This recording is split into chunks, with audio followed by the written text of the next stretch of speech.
This is the Thoughtful Travel Podcast. I'm your host, Amanda Kendall of the notaballerina.com travel blog. Every episode I'll share travel tales from several fellow travel lovers, and together we hope to entertain and inspire you, remind you of some of your own great travel experiences, and encourage you to hit the road again soon.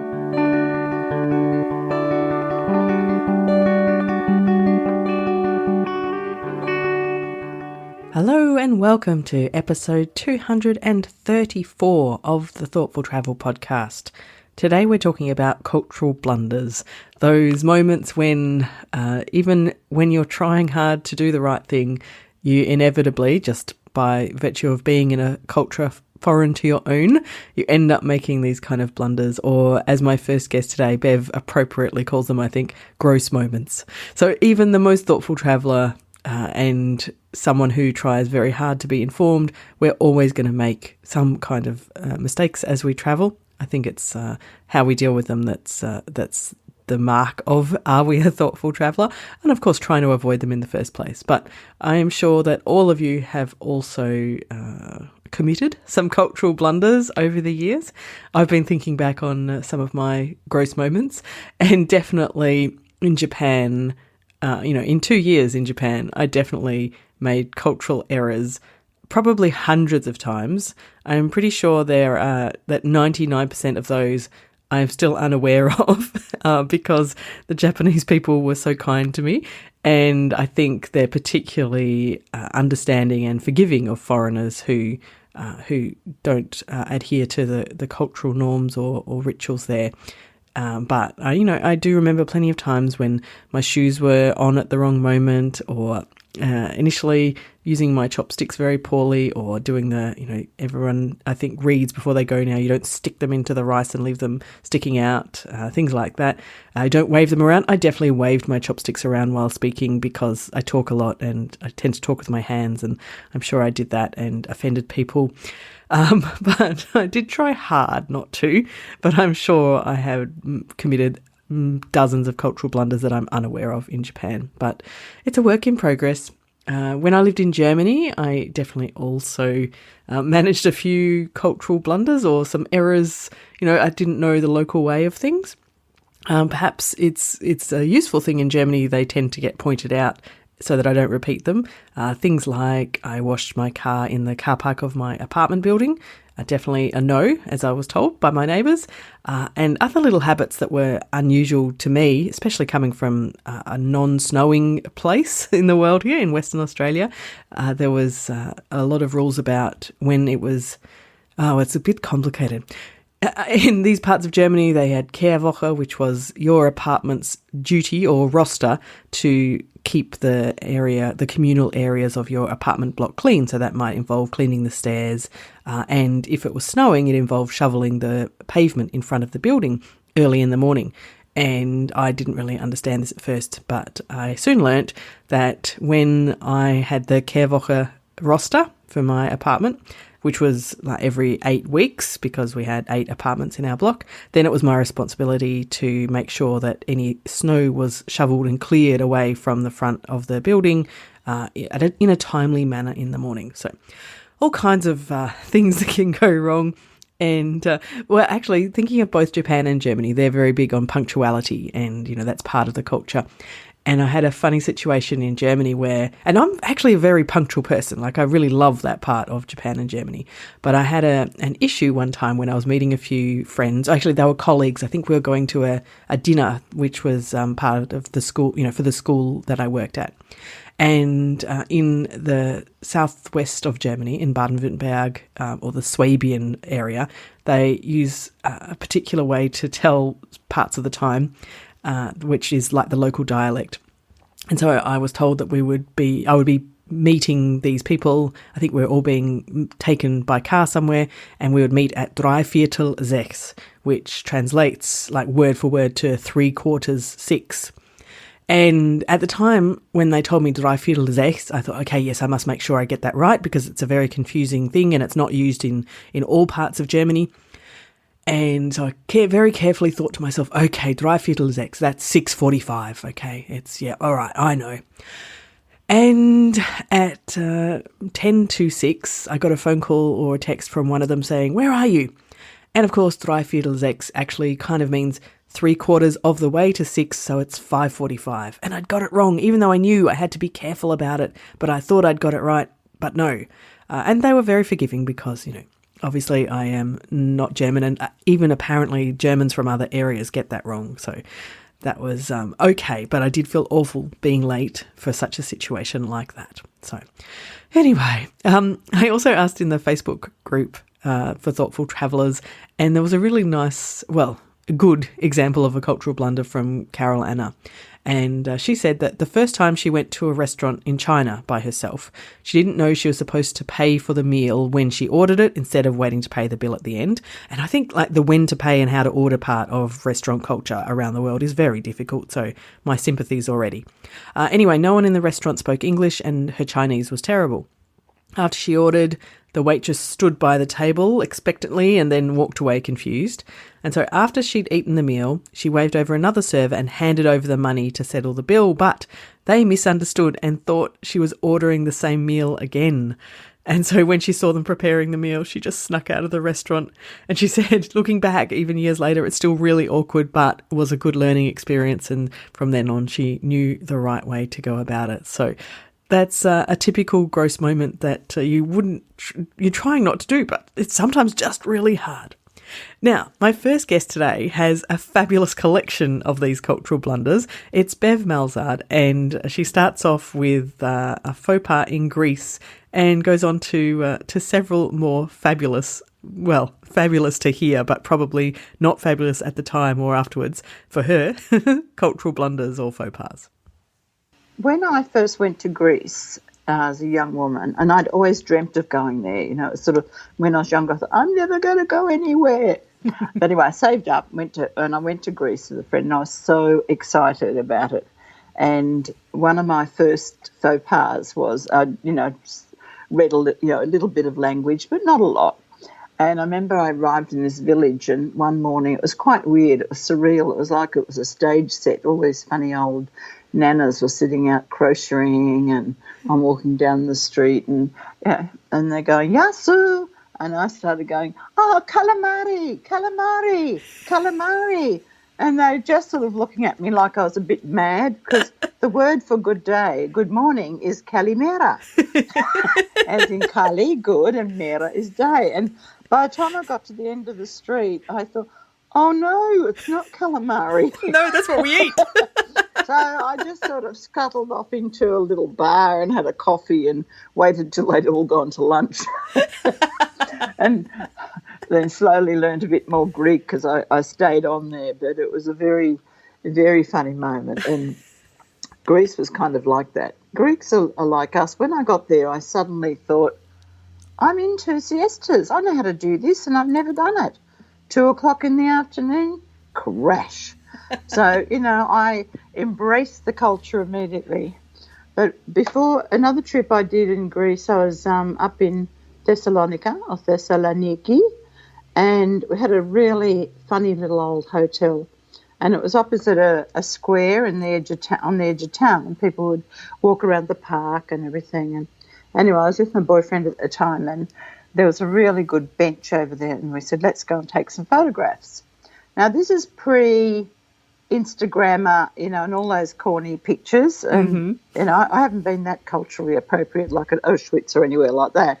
But went across there to this bench, and it had a really nice garden behind me. I sat down anyway, and there was this bloke sitting at the end of the bench, and I thought, oh, I wish he'd go. And I thought, oh, well, us just sitting here. He'll go. Anyway, at some stage, yet again, I said, Kalimera Tikanis, and his head just sort of turned away, and I thought, he doesn't want me there. Oh, too bad, So I'm sitting there, and I made faces, and I did little poses, and did this series of photographs, looking pretty damn hot too. And this old guy did not respond at all. Oh no! So we went.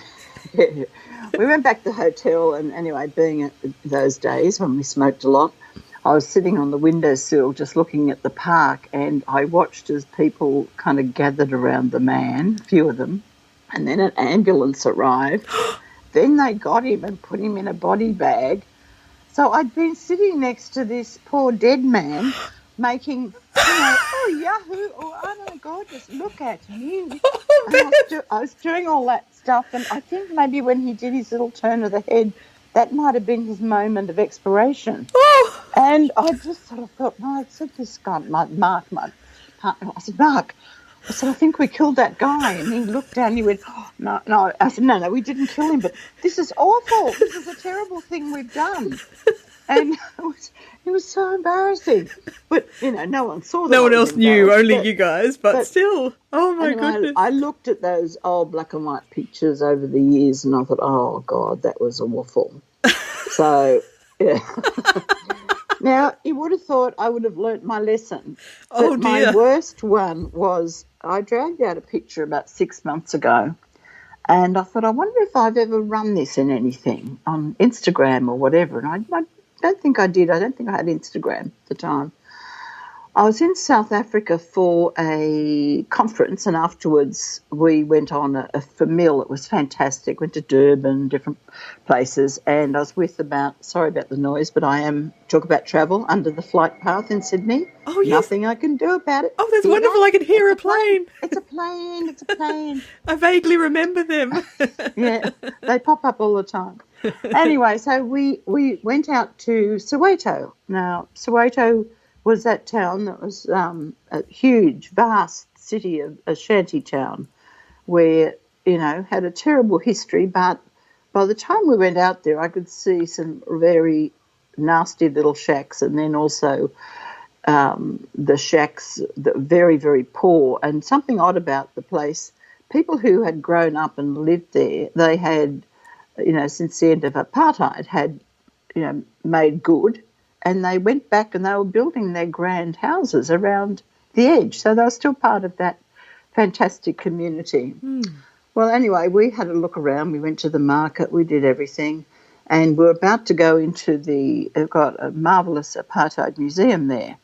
Anyway, there's a picture of us and we're all standing there smiling and, a couple of them even made peace signs. And that picture. And then we went off into the museum, and it wasn't until I looked at this picture and I was absolutely horrified.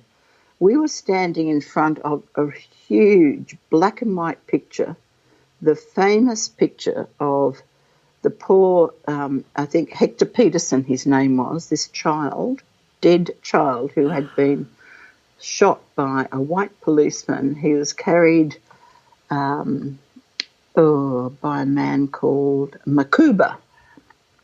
And beside him, Hector's little sister was walking. Mm. Now, this was one of the most famous pictures of any insurrections ever, this heartbreaking picture where 400 children had been killed that day, and this huge black and white picture, and that's what we were standing in front of, smiling, and I didn't see the pictures. And I thought, oh my God, and I sort of went through old Instagrams and thinking, please, God, I didn't put that up. But, the old, I know, hideous, wasn't it? Oh, you just, you just think you wouldn't do it, but sometimes you don't even notice, do you? It was the sad thing. I felt so ridiculous and ashamed, but, one of those faux pas that people do, I've heard of people going to Auschwitz and doing pictures, which I just hate. I just hate any of that poverty porn or, absolutely stuff. But anyway, that was one of my worst pictures, and I call them gross moments. The gross moment and the faux pas. It was like, oh, Jesus. It's awful. And I often wonder, because there were 4 or 5 of us there, and I often wonder if the others ever noticed or took pictures and ever noticed. But that thing where you see something and your face screws up and your stomach feels sick and you want to crawl up in a ball for about an hour. Mm-hmm. That's how I felt. So I thought, that was one of the great mistakes. I've made a lot of mistakes in my time, but unintentional, silly, careless mistakes. Mm-hmm. But that was awful. Oh, wow. And I thought, imagine if I'd have put that up in a magazine or something, yes. And the art, without realising. the art director hadn't noticed it. And, oh, God, I would have been stoned to death. Oh, yeah, you would have been crucified because someone would have noticed it, probably a lot of someone's, but yeah. Oh, So, wow. I know, that was an My awful goodness. one. Yeah.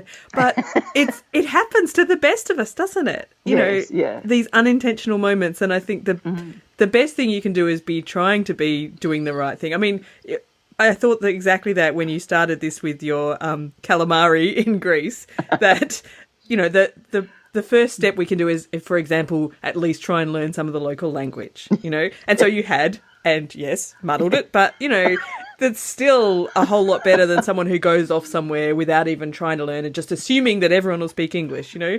Like, we always, if we can travel with the best of intentions, we're still going to have these moments, but yes, we know, indeed. Surely fewer of them. So, yeah. What a great collection of stories. And I'm sorry, Bev, that you had to have these gross moments, but I'm really glad that we got to hear the tales of them. And we always learn a lot from the things that go wrong, don't we? Now, my next guest today is Pam Mandel, and she had a cultural blunder that occurred to her fairly early in her travelling career when she, kind of by accident, ended up in Pakistan. So I'm on this like early stage hippie trail, dirtbag backpacker kind of journey, right? Like I used the first version of Lonely Planet India to make this trip. So, you know, I have like the 1981 Lonely Planet India, and we're trying to get to India. At the time, I had this fantasy that I was going to go overland to India, and there was a big overland war in Afghanistan, the Mujahideen and the Russians, right? This is the same time period. So that was not going to happen. There was going to be no traveling overland through Afghanistan. It was just not safe. We were in Cairo, and other travelers that instead of going through Afghanistan, the thing to do was to fly to Karachi in Pakistan. And the other thing about that was that it was really easy to get a visa there, right? So you could really easily get a visa to India from the Indian embassy in Karachi. So we dropped some cash on a flight and we flew into Karachi, and we arrived at night, and we went to some cheap hotel, very, you know, basically a divey traveler's hotel. And it was, we arrived at night, you know, we took a taxi to this hotel, got a room, you know, it's all good. It's all fine. And we got up in the morning. We were very close to the beach, and I wanted to go for a walk on the beach early in the morning. So I got dressed, and I was leaving the hotel. Hotel is such a generous word for this place. I was leaving this place where where you had slept. And I was wearing a t-shirt and a skirt below my knees.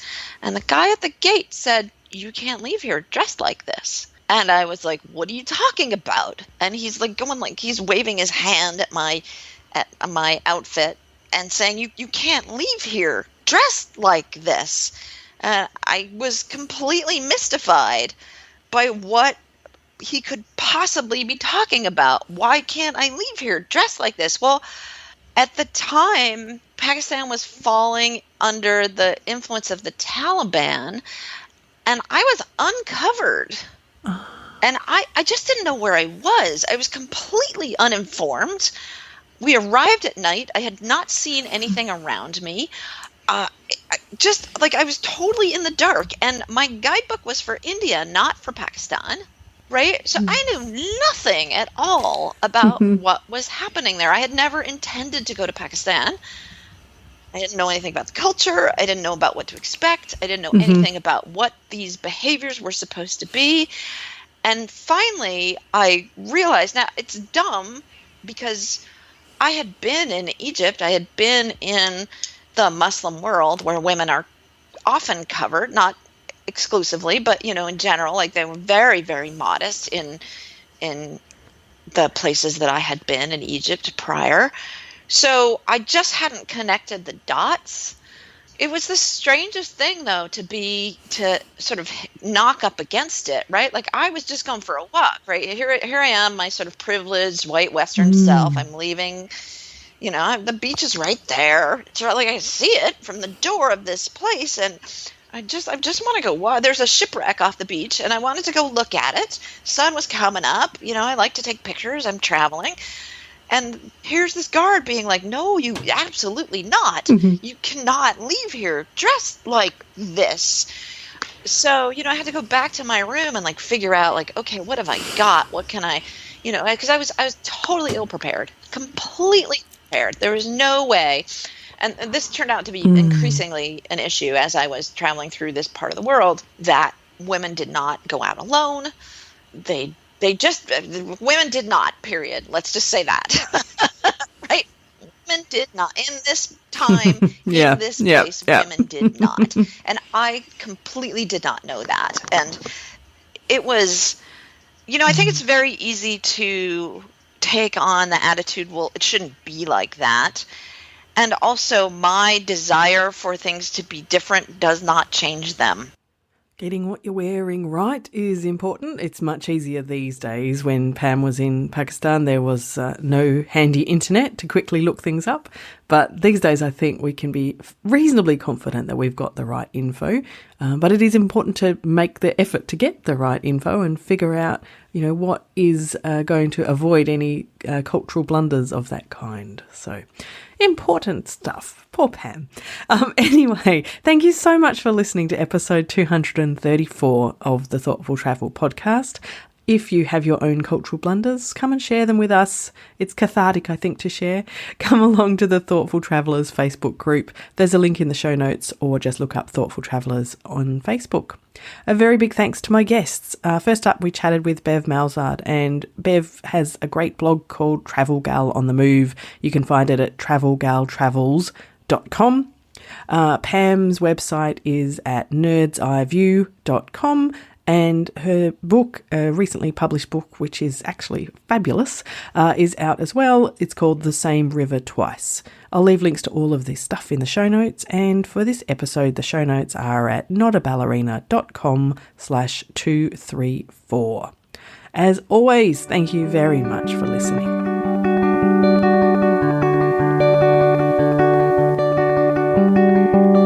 This has been another episode of the Thoughtful Travel Podcast. Show notes and other information are at notaballerina.com/podcast. Join me again soon for another chat about why we travel. Bye for now.